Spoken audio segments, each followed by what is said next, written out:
Painom muna tayo mga kalapatids bago tayo mag-basket.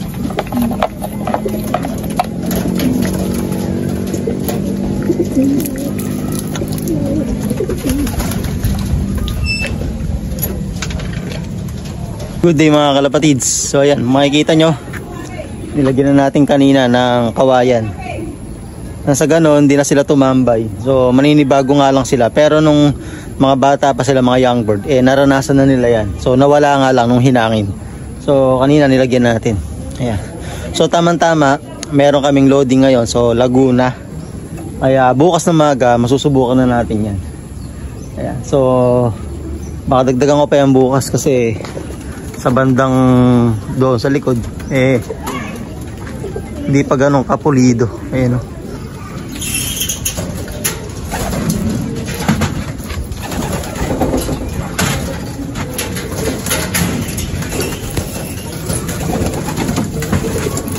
So yun nga mga kalapatids, magkakarga tayo sa club training. So Laguna.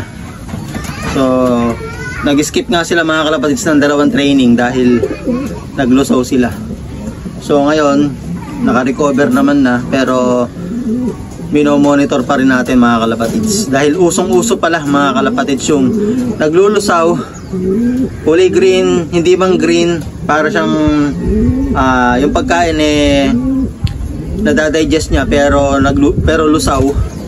So yung ikot, yung ulo niya is gumagalaw-galaw na ganon, yung parang papunta na sa para mixo, umiikot-ikot na ganon yung ulo. Kumbaga pa lang, mild pa lang yung tama. So may nakita tayong ganon, marami tayong nakita sa comment section na ganon din daw ibon nila. So uso nga pala mga kalapatids. Buti naagapan natin sa atin, pero sana wag nang tumama uli o magtuloy-tuloy yung yung ganun nilang sitwasyon, kasi kahirap mga kalapatids na gamutin, lalo na papalapit na yung karera. So mauubos yung ibon. So yung isa nga nating kalapatids nangihinayang, hindi daw siya nawalan sa training o sa derby, sa loop siya nawalan. Kumbaga yun, alam nyo na, natuluyan na yung mga ibon. So kailangan mag-ingat mga kalapatids. Nangyayari yan, nung kinarga ko lang naman to mga kalapatids sa club training. So doon nila nakuha yung ganon. And then isa pang malala, yung one eye cold na pabalik-balik, gagaling ngayon. Then sa mga susunod na araw, magpapakita na naman uli. So dito sa mga ibon natin, 3 yung nakikitahan ko ng ganon. Yung iba talagang totally gumaling na.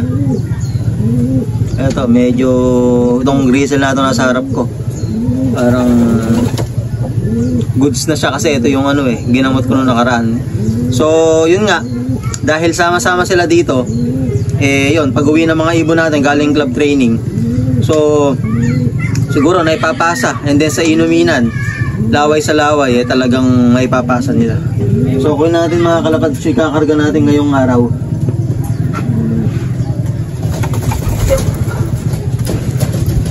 Yan, bumalik na yung katawan na ito. Dati, yung pangit ng na ito, katawan. Talagang mahihiwa ka. Subukan natin ng victory.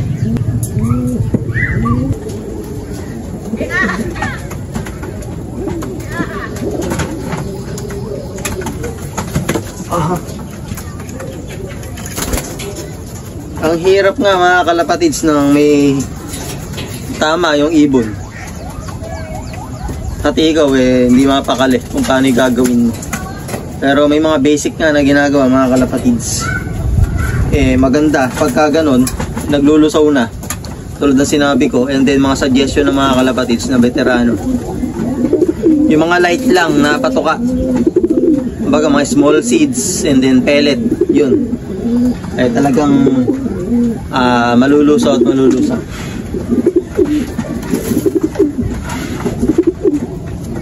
So pumalo na mga kalapatids ng 100 kilometers yung club training, kung di ako nagkakamali. Yun yung huli kong silip eh.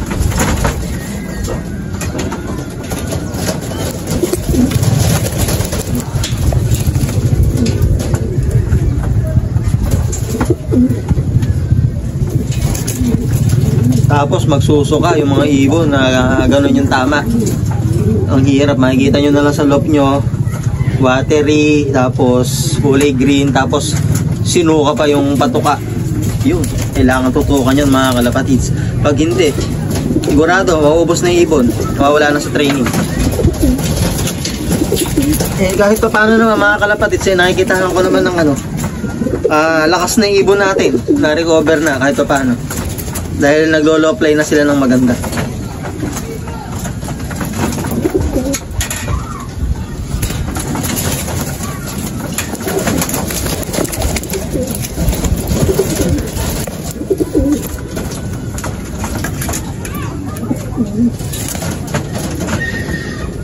Magsisimula na rin pala mga kalapatids yung BBC Nueva Ecija, December 3, San Miguel, Tos, hindi ako nagkakamali.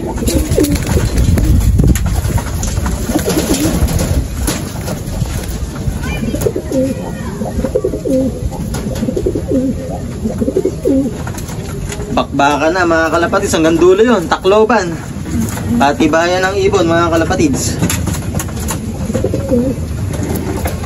Saan pa ba? Ito.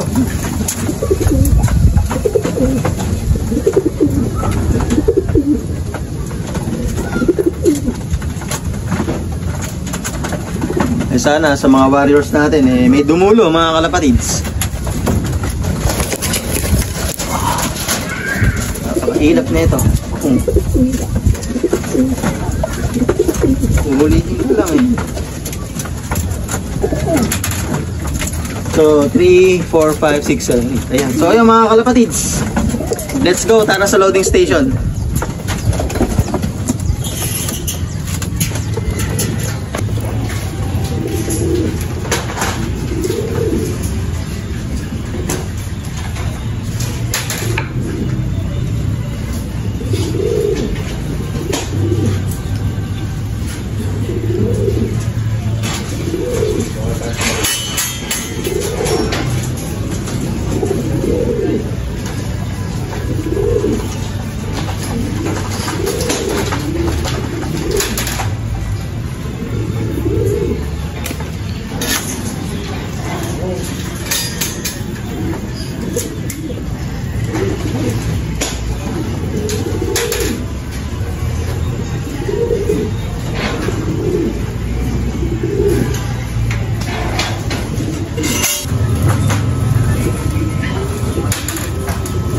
Manila iPhone, Manila.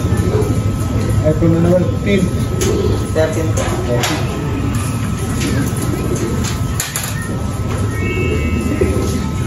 Nag-skip ako dalawang trip. Naglusaw ko yung abang Ano ba mabisang mo daw? Record.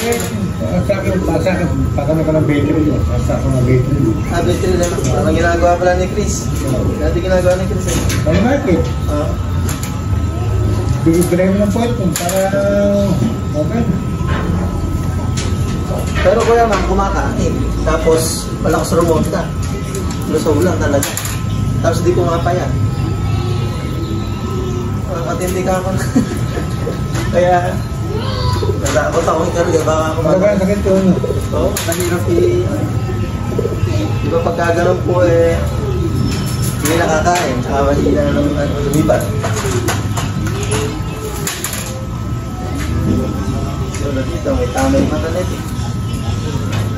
So yun, good day mga kalapatids. Yung kinarga natin kahapon ngayon yung pakawala. So napakawala na ng 640 sa Mabitac, Laguna. Ayan, so abang-abang tayo mga kalapatids. Pumalo na ng mahigit 100 kilometers mula Laguna hanggang dito sa Nueva Ecija, sa location ko. So umiskip tayo ng 2 training dahil ginamot natin yung paglulusaw nila. So tingin ko naman kaya nila yon kahit naka-skip sila ng 2 training. Basta kondisyon yung ibon. So malalaman natin ngayong araw na ito mga kalapatids. Yung may isa tayo, dumidi pa mga kalapatids. Oh, siya na naman oh.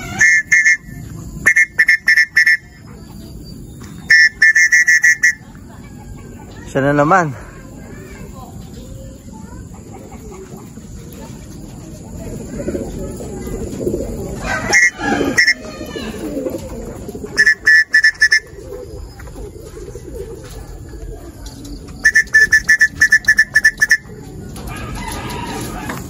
Ito pa isa mga kalapatids. Umiikot.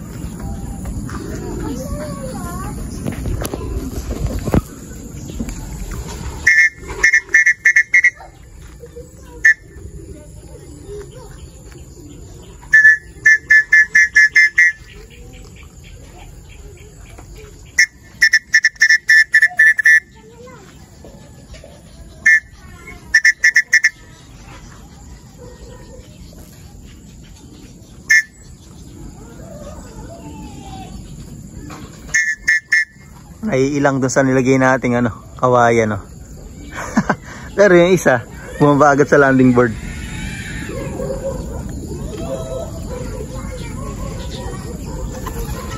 Oh, ilang siya, di siya makababa sa sa bubong Sige, sasanay din kayo. Oh, doon na nga, kulang dito mga kalapatids. Ay, may isa pa tayo. Yung nestmate ng naunang pauwi natin.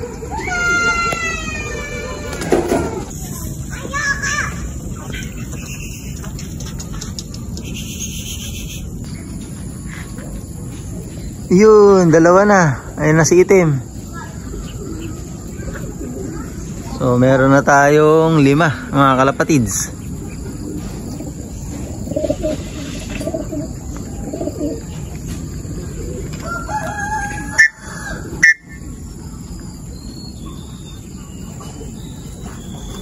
Yan na si White Feather. Oh, meron na tayong 6 mga kalapatids. Yun, dito naman bumaksak ang loko.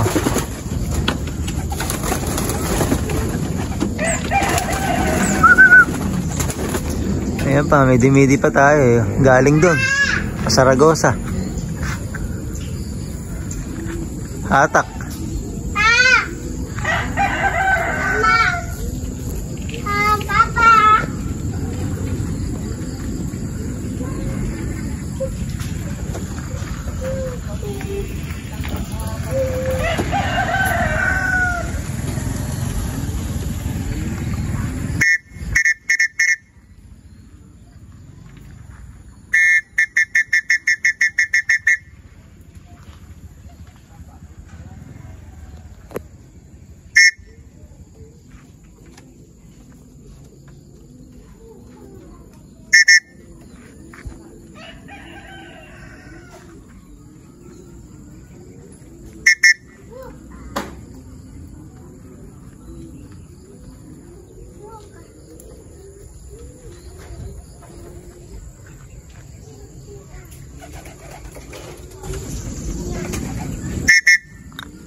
Oh, ito pa isa natin.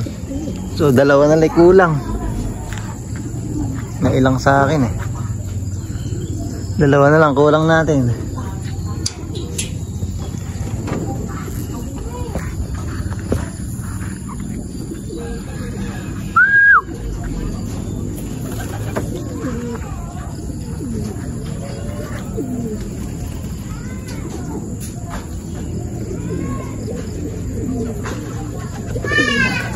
Yun, good job.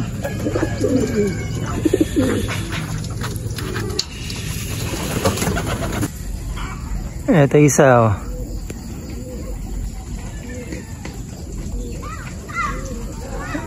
Didi pa na.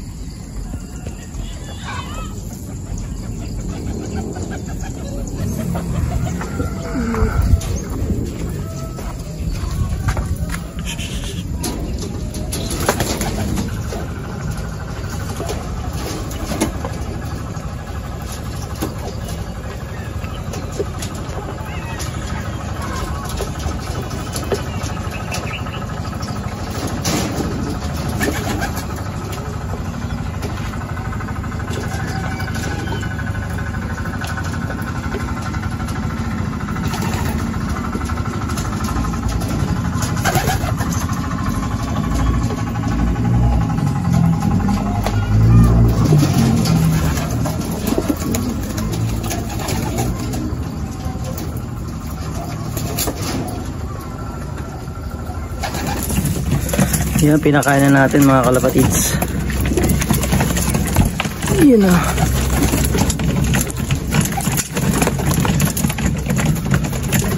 Magana naman silang kumain.